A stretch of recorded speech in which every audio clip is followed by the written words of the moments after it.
Bakit pulang-pulang mukha mo? May sakit ka ba? Nag-aalalang tanong ni Elias.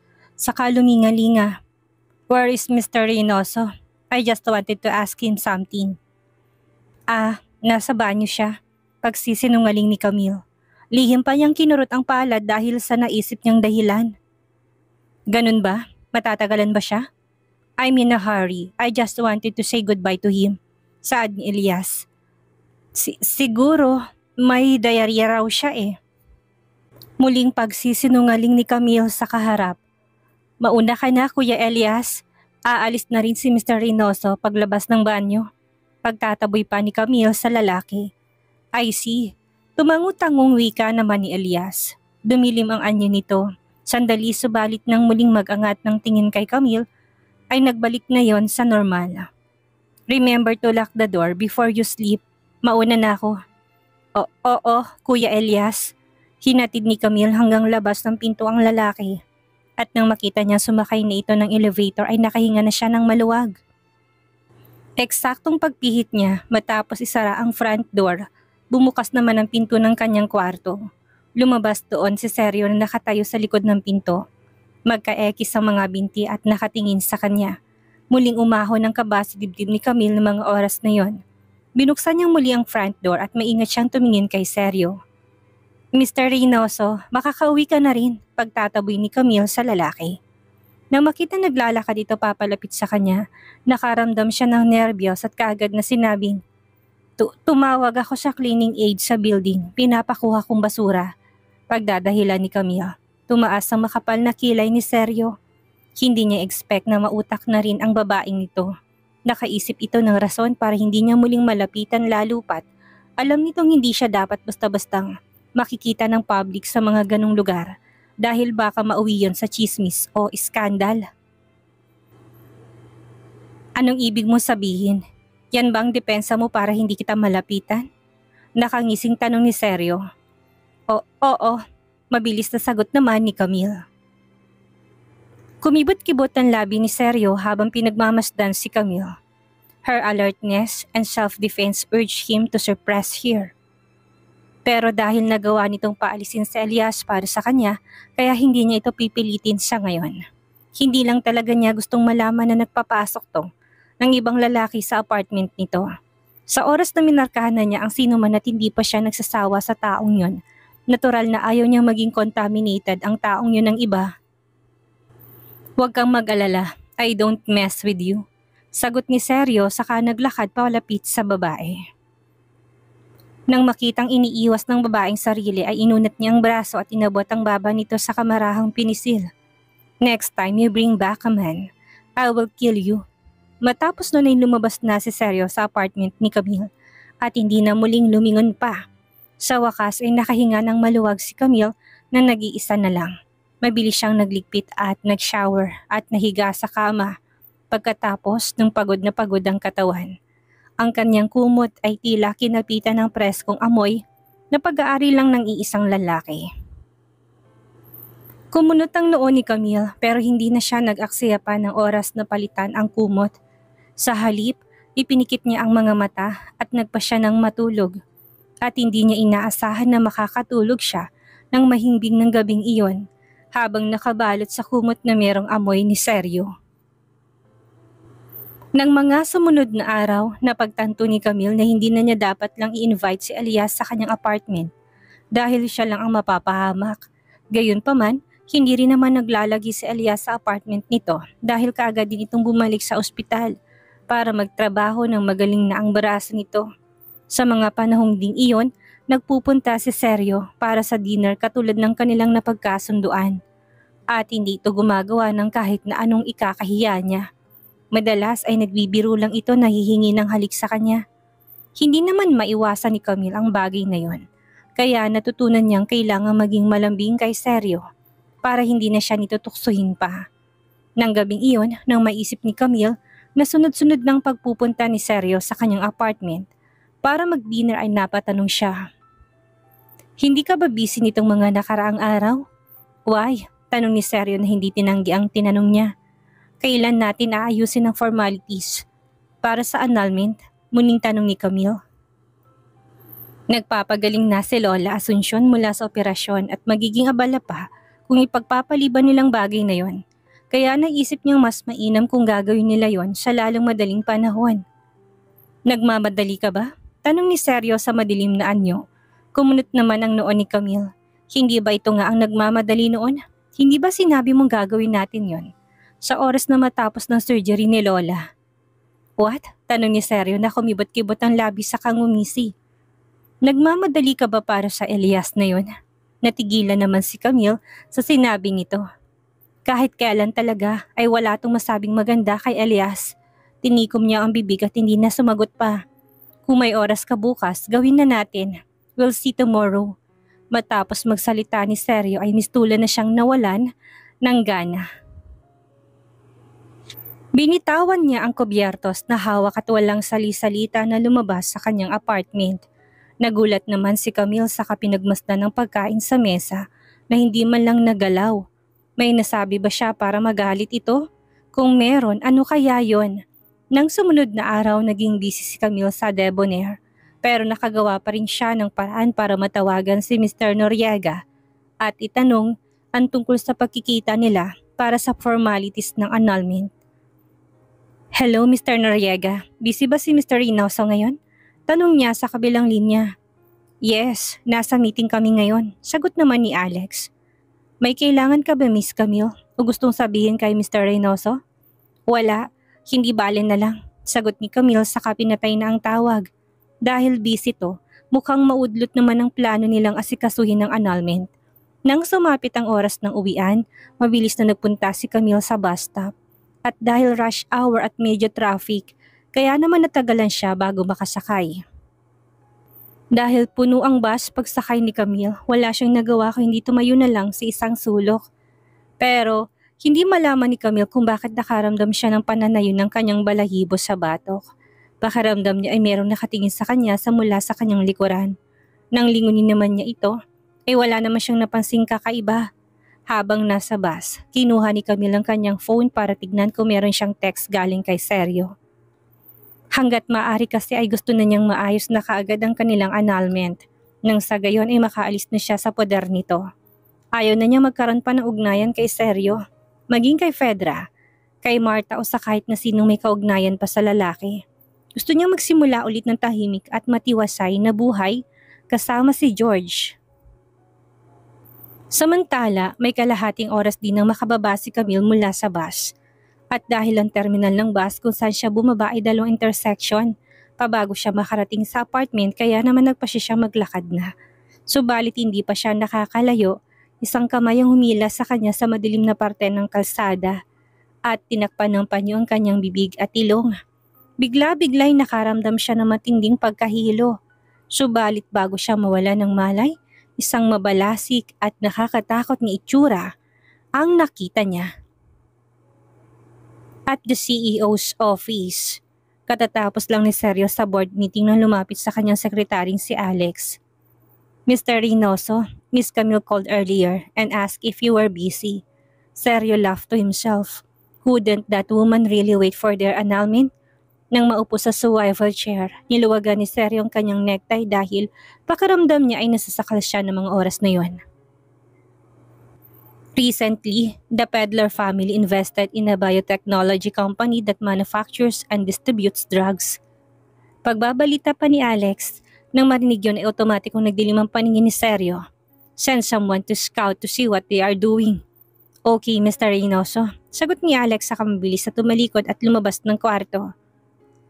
Dahil biglang naramdaman ni Seryo ang stress, kumuha siya ng sigarilyo sa kanyang drawer at nagsindi.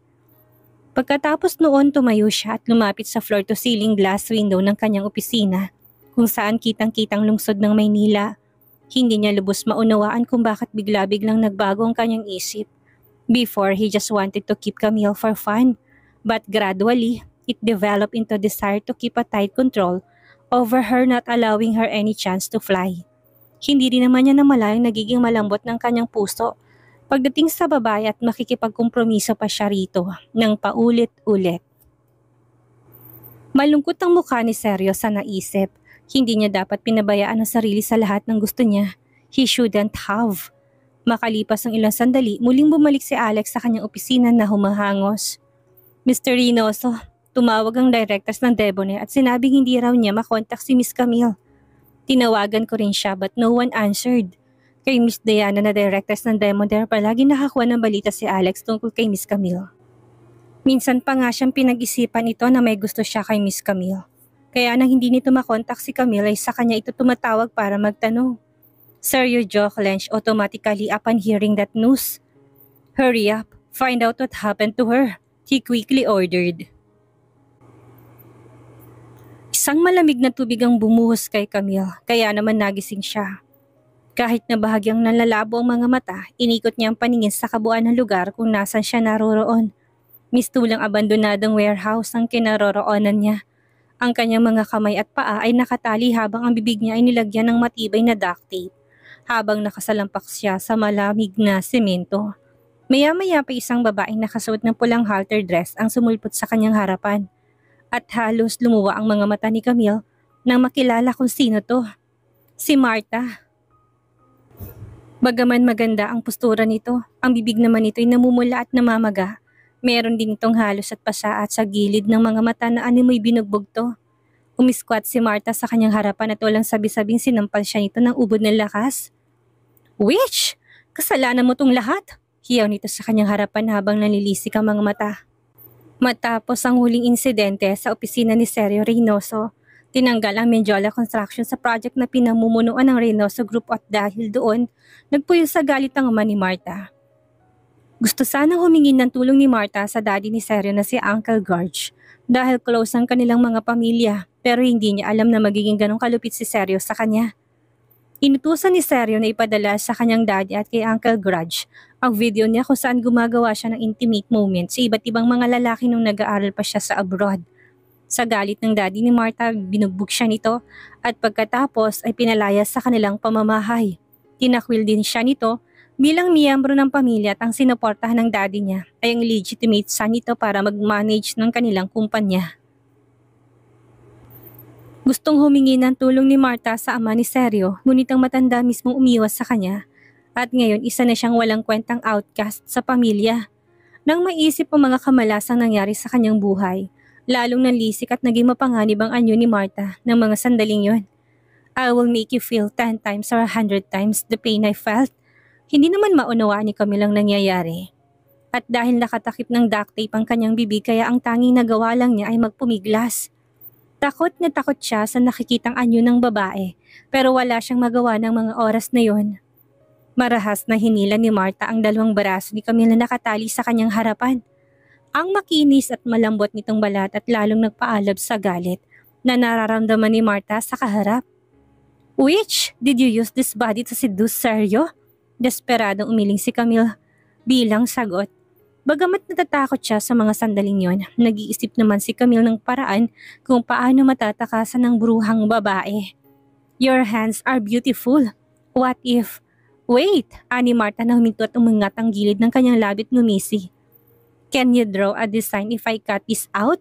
Saad ni Marta na tila nasisiraan na. Ang mga salitang yon ay nagpatigas kay Camille sa kinauupuan. Butil-butil ang malamig na pawis sa kanyang noo dahil sa takot at pangamba sa maaring mangyari. Banayad na dumiretso ng tayo si Marta at ang maganda at mapula niyang labi ay umarko. Ang mga salitang binitawan nito ay para bang nakakalason na dura ng ahas at nakamamatay. Durugin yung mga daliri niya at siguraduhin niyo na wala kayong ititira maski isa. Pasigaw na utos ni Marta sa mga tauhan niyang naroon. Matapos magsalita, nagsilapitan ng mga tauhan nito na pawang namumulang mga mata at amoy alak. Ang iba ay nakangisi at nanlilisik ang mga mata na para bang doon lang sila nakakita ng babaeng napakaganda, napakaputi at napakabango na tulad ng isang manika. Para sa kanila, kahit walang kabayaran ay handa silang gawin ang napakagandang trabaho na yon. Puno ng matinding takot ang mga mata at dibdib ni Camille habang nakatingin sa mga kalalakihang yon. Alam niya kung anong balak ng mga to sa kanya subalit wala siyang magawa kung hindi magpumiglas at umiyak na lang. Nang sumunod na segundo, Sinunggaban na siya ng mga ito at sinimulan ng tanggalin at pagpunitin ang suot niyang pantalon. Umalis ka dyan, ako na muna. Anong ikaw? Ako muna ang mauuna sa kanya. Mga gago kayo, sino bang leader dito? Ako hindi ba? Kaya ako na muna unang titikim sa kanya. Tila mga asong hayok sa sariwang laman ang mga kalalakihang iyon na nagpapaligsahan kung sinong unang gagalaw kay Camille. Takot na takot siya at nanginginig ang buo niyang katawan habang nagpupumiglas. Gusto niyang sumigaw pero walang lumalabas sa tunog ng kanyang bibig. Nasusuka siya sa sari-saring amoy na nalalanghap niya sa mga lalaking nakapalibot sa kanya pero dahil sa duct tape na nakadikit sa bibig ay hindi niya magawa. Ang malakas na tawa ni Martha habang pinapanood ang kawalang hiyaan na gustong gawin ng mga lalaking iyon ay nanunuot sa tenga ni Camille. Akala mo ba nanalo ka na dahil naakit mo si Seryo? Isa ka lang laruan na kaya niyang tawagan at paalisin kung kailan niya gusto. Hindi ka matatanggap ni Uncle Grudge dahil isa ka lang hamak na empleyado. Alam mo, para sa isang tulad mo na walang pera, walang kapangyarihan, ang iyong kapalaran ay 1,000,000 beses na mas masahol kaysa sa akin. Nanlaki ang mga mata ni Camille dahil sa matinding takot. Walang tigil sa pagpatak ang kanyang mga luha habang nakatingin kay Martha. Ayaw niyang mangyari ang mga sinasabing ito. Ayaw niya, matinding takot at kawalan ng pag-asa ang lumulukob kay Camille ng mga sandaling yon. Takot na takot siya, takot na takot. Hanggang sa isang imahe ang pumasok sa kanyang balintataw, ang lalaking may malamig na anyo at masamang pag-uugali parati naman siyang inililigtas sa tiyak na kapahamakan. Seryo, tulungan mo ko. Sa kalagitnaan ng komosyon, isang nakakabinging tunog ng malingaw-ngaw sa paligid. Isang itim na Land Rover Defender ang bumangga sa gate ng naturang warehouse, dahilan para mawasak ito ng gumuho. Bumukas ang sasakyan at lumabas doon ng isang matangkad at matikas na lalaki at pinagsisipa ang mga kalalakihang nakapalibot kay Camille. Bihasa ito sa pakipaglaban na animoy nag-aral to ng martial arts. Nagkagulong mga nandoon dahil sa bagong dating. Pero sa halip na matakot ay isa-isang sinugod na mga to si Seryo. Maingat at ekspertong pagkilos ni Seryo. Dahil bawat sila ay suntok nito ay talagang tumatama sa mukha at katawan ng mga kalalakihan. Maya-maya pa 5 nakaitim na mga bodyguard ang pumasok at tinulungan si Seryo sa mga ito dahilan upang magkaroon ng pagkakataon ng lalaking daluhan si Camille. Camille! Pagtawag ni Seryo nang makita niyang kaawa-awang itsura ng babae habang nakasalampak sa semento. Mabilis niyang dinaluhan si Camille at tinanggal ang busal nito sa bibig. Gayon din ang tali nito sa kamay at paa. Mabilis niyang pinasadahan ang tingin ng babae at habang ginagawa niya yon ay lalo nagpupuyos ang kanyang dibdib sa galit dahil sa kalunos-lunos na sinapit nito. Matapos ang ilang minuto sa pagkakagulo, tuluyan ang sumukong mga tauhan ni Martha sa mga bodyguard na kasama ni Seryo. Napawang mga armado, nakadapa ang mga to sa sahig at nakatali ang mga kamay. Ang nanlalabong mga mata ni Camille dahil sa mga luha ay napatingin sa mukha ng lalaking tila anghel na nahulog sa langit at tinulungan siya. Otomatikong nanginig ang kanyang katawan at ang luha sanhi ng matinding takot at panik ay biglang bumuhos habang nasabisik siya ni Seryo. Seryo, Seryo, nanginginig ang katawan na pagtawag ni Camille sa lalaki. Mahigpit siyang kumapit sa damit nito dahil natatakot siyang bigla itong mawala sa kanyang paningin. Bigla-bigla isang kakaibang sakit ang umahon sa puso ni Seryo habang nakatingin sa kaawa-awang mukha ng babae. Si Martha na kasalukuyang nakadapa rin sa sahig ay supil-supil din ng isa sa kanyang mga bodyguard. Nagpupumiglas siya at hindi pa rin makita ang totoong realidad ng mga sandaling yon. Pakawalan niyo ako! Mga hayop kayo! Hindi niyo ba ako kilala? Ako ang eldest daughter ng Menjola family! Sigaw pa ni Camille. Subalit wala ni isa man sa mga tauhan ni Seryo nakinig sa mga sinabi nito. Hinubad ni Seryo ang coat na suot niya at ibinalot sa katawan ni Camille at pinangko ang babae na hindi nagsasalita. Mabilis namang sumigaw si Martha nang makitang papaalis na si Seryo, bitbit ang malanding babae. Seryo! Wait! Sabihin mo sa kanilang pakawalan ako! Alam ni Martha na laruan lang ni Seryo ang malanding iyon kaya alam niyang hindi itutuloy ni Seryo ang pagtulong sa babae. At kahit na anong mangyari, siya pa rin ang eldest daughter ng Menjola family. Subalit ni hindi man lang nilingon ni Seryo si Martha ng mga oras na yon at sa halip ay binalingan itong kanyang mga bodyguard na kasalukuyang supil-supil ang mga tauhan ni Marta at puno ng otorisasyon na nagsalita. Kung anong inutos sa inyo ng babaeng yan, gawin niyo sa kanya. Kung hindi lahat kayo mamamatay dito ngayon. Ang mga salitang yun ay nagpalaho sa kaarogantehan ni Marta. Tinakasan ng kulay ang kanyang mukha at nanlalaki ang mga matang nakatingin kay Seryo. No, it's impossible. Seryo would never treat him like this. Never! Seryo, you must be kidding me, right? Hindi naniniwalang bulalas ni Marta. Tell them to let me go, please! Nakikiusap ang wika niya. Ngunit walang natiling ekspresyon ng gwapong mukha ni Seryo habang nakatingin sa babae. Dahilan para manginig si Marta sa matinding takot. Hanggang sa nakita niyang pinakawalan ng mga bodyguard ni Seryo ang mga lalaking halang ang bituka na kinuha niya. Tumingin ang mga ito sa kanya nang may pagnanasa sa mga mata. No, don't touch me! Shit! Sigaw ni Marta nang isa-isa siyang lapitan ng mga lalaking yon at hawakan. Seryo, please! Don't do this to me! Nagmamakaawang bulalas ni Marta habang gumagapang palayo sa mga lalaki na kapalibot sa kanya na tila ba asong gutom. Matapos noon ay isang matinis na sigaw at malakas na pag-iyak ang maririnig sa paligid. Naikuyom ni Camille ang kanyang kamao na halos bumaon ng kanyang kuko sa palad niya. Nanginginig siya ng sobra dahil sa takot. Yun sanang kahihinatnan niya kung hindi dumating si Seryo para tulungan siya. Samantala, hindi na muling lumingon pa si Seryo sa direksyon ni Marta. Sa halip ay pinagmasdan niya si Camille na nanginginig sa takot. Ang kanyang mga mapupulang mata ay may bahid ng luha. May marka ng palad ng pisngi niya na sa tingin niya ay dulot ng sampal ni Marta.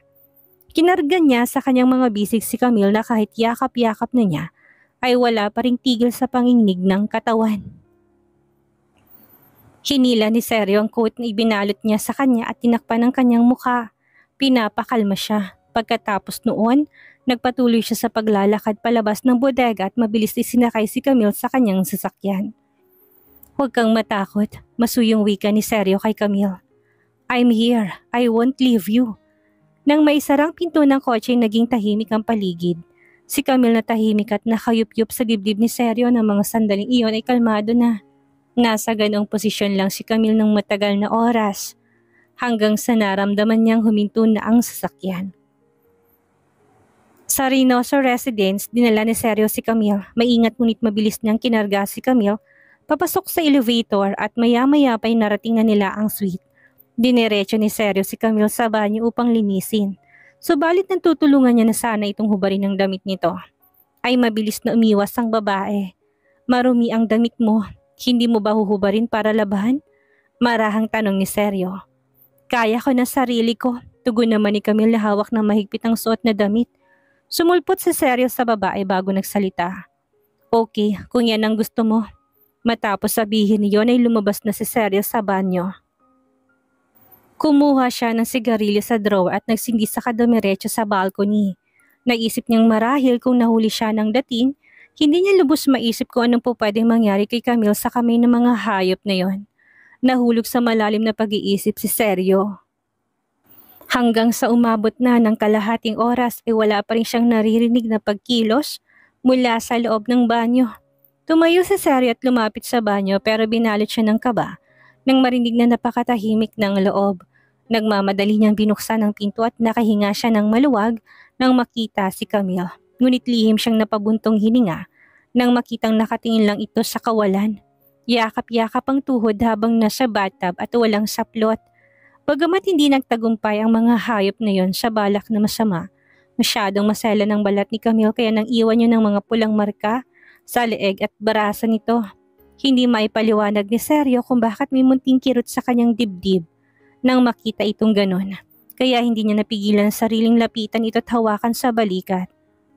Tutulungan kita na hugasan ang sarili mo. Huwag ka nang umangal. Marahan niyang saad dito. Pagkatapos linisin si Camille, binuhat siya nito at dinala sa kama. Pero nang bitawan niya ito, nanginginig na naman siya sa takot. Natatakot ka pa rin ba? Tanong niya, mangiyak-ngiyak namang tumango si Camille sa kaharap. Paano hindi siya matatakot? Hanggang sa mga oras na yun ay nasa isip pa rin niyang nakakatraumang nangyari kanina. Ni ayaw niyang pumikit dahil nakikita niya sa kanyang balingtataw ang mukha ng mga lalaking yun. Nang marinig iyon ay kaagad na kinuha ni Seryo ang damit na pinabili niya kay Alex kanina. Umupo siya sa kama at tinulungan si Camille na magbihis. Come on, sumama ka sa akin. Tutulungan kitang matanggal ang takot mo. Masuyong wika ni Seryo. Sa kamarahang pinisil ang baba nito. Ano kayang gagawin ni Seryo para mapagaan ang nararamdaman ni Camille? At ano ang gagawin ni Elias para makuha si Camille? Yan ang ating aalamin sa susunod nating kabanata.